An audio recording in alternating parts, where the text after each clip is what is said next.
उम्मीद करता हूँ आप सभी बहुत अच्छे होंगे। और आपके स्क्रीन पे जो आप देख रहे हैं वो है card.m20chain.com की वेबसाइट, जो एम कार्ड की वेबसाइट है।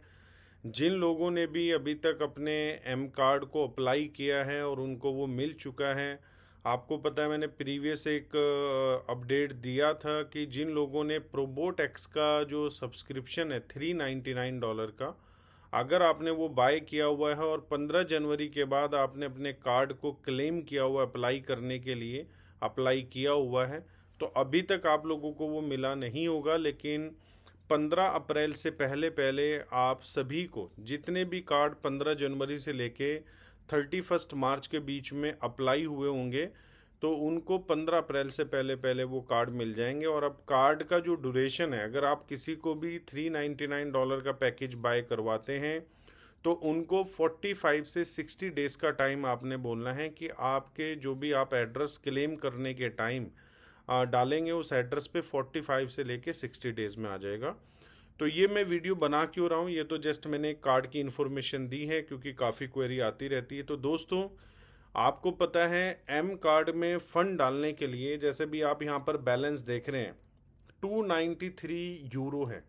अब ये यूरो का बैलेंस क्यों है? क्योंकि ये जो कार्ड है ये बेसिकली यूरोपियन कार्ड है, एम कार्ड जो है। और हमारे पास जो बैंकिंग लाइसेंस है वो यूरोप का बैंकिंग लाइसेंस है जिससे एम कार्ड चल रहा है। और उस बैंक, जो बैंक है, उस बैंक का टाई अप है मास्टर कार्ड के साथ। तो अब जो हमारा बैंकिंग लाइसेंस है उसकी जो डिफ़ॉल्ट करेंसी है वो है यूरो। तो जब भी आप अपने कार्ड का बैलेंस देखेंगे या कार्ड में रिचार्ज करेंगे तो यूरो के अंदर ही आएगा। अब अगर मैं जाऊं तो यहाँ पर आप देख लीजिए, ये कार्ड यूज़ हुआ है एईडी के अंदर। एईडी मतलब एमिरेट्स दिरहम जो है, जो हम दुबई में यूज़ करते हैं। तो 56.41, ठीक है ना, 56.41 यूरो यहाँ पर चार्ज हुए हैं। और उसी के अगेंस्ट नीचे जिस कंट्री में यूज़ हुआ है उसकी करेंसी भी आ रही है। ठीक है, तो यहाँ पर आप देख सकते हैं अलग अलग उसमें। तो यहाँ पर अब आपने करना क्या है, जैसे अगर मैं रिचार्ज में जाऊँ यहाँ पर, ये आप देखेंगे ये मेरे रिचार्ज है बेसिकली, जो रिचार्ज किए हुए हैं। यहाँ पर नीचे मंथली लिमिट आ रही है कि अभी 1 लाख यूरो की मंथली लिमिट है, लेकिन कितना यूज़ हुआ है? 3,493, मतलब तकरीबन 3.5 लाख रुपए ही अभी मार्च मंथ का यूज़ हुआ है। तो मैं जाता हूँ रिचार्ज में। अब सबसे बड़ी जो गुड न्यूज़ है हमारे लिए, ठीक है, क्योंकि काफ़ी लोग जो हमारे एम कॉइन को होल्डर हैं वो बार बार एक क्वेरी जनरेट कर रहे थे, सर एम कार्ड के अंदर एम कॉइन कब आएगा कब आएगा। क्योंकि पहले भी था, लेकिन कुछ डेवलपमेंट की वजह से, कुछ इंटीग्रेशन की वजह से एम कॉइन जो है वो क्रिप्टो ट्रांसफ़र से रिमूव हुआ था। तो अभी आप जैसे देखेंगे क्रिप्टो ट्रांसफ़र में यूएसडीटी TRC20 है, BEP20 है, ERC20 है। मतलब यूएसडीटी जो आपका स्टेबल करेंसी है, जो वर्ल्ड में बिटकॉइन के बाद अगर हम बात करें तो सबसे ज़्यादा यूज़ होता है। ठीक है, बिटकॉइन, इथेरियम, यूएसडीटी, इन तीन कॉइन को ही मेन माना जाता है। और यूएसडीसी, ठीक है, ये भी स्टेबल कॉइन है जिसकी वैल्यू हमेशा जो है वो 1.01 ही रहेगी, ना कम होगी ना ज़्यादा होगी। इसी के साथ बिटकॉइन है, लेकिन बिटकॉइन के साथ आप नीचे देख रहे होंगे एम कॉइन।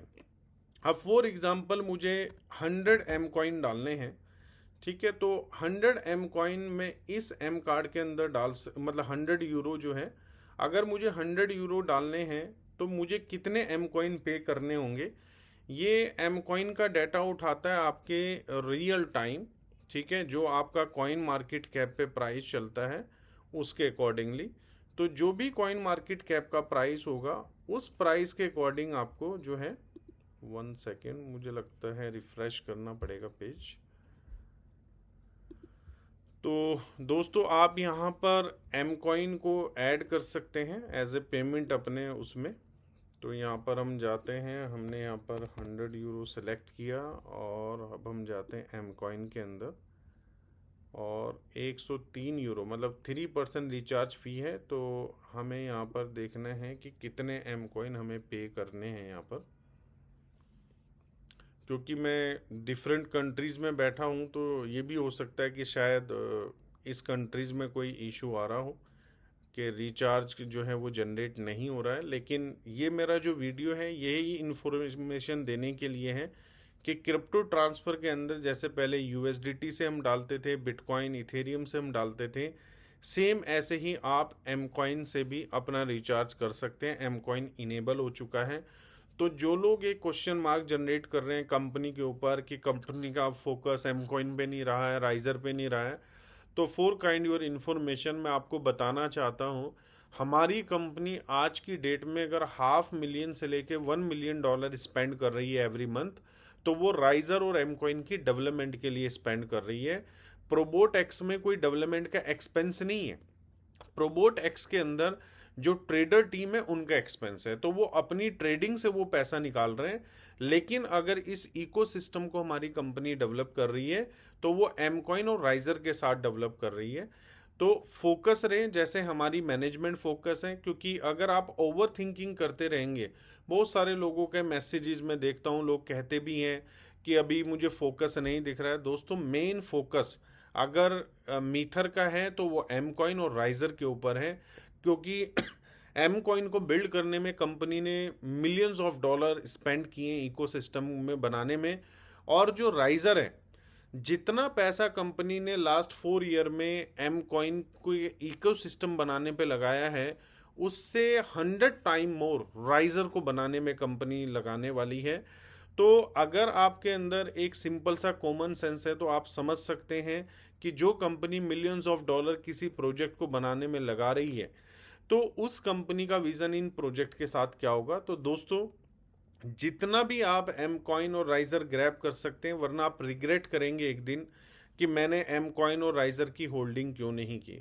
आजकल बहुत बड़े क्रिप्टो जानकार मार्केट में आ चुके हैं, ठीक है, जो अपना एनालिसिस करते रहते हैं। तो दोस्तों, एम कॉइन यहाँ पर लास्ट 4.5 ईयर से खड़ा है। पता नहीं मैंने कितने बड़े बड़े प्रोजेक्ट आते हुए देखे हैं और आज मार्केट में उनका कोई नाम भी नहीं ले रहा है, जिनके market cap billions of dollar से भी ऊपर चली गई थी। तो दोस्तों, अपने प्रोजेक्ट पे बिलीव रखें, अपनी मैनेजमेंट पे बिलीव रखें, बिलीवर बने एम कॉइन के, और एम कॉइन के होल्डर बने, राइजर के होल्डर बने।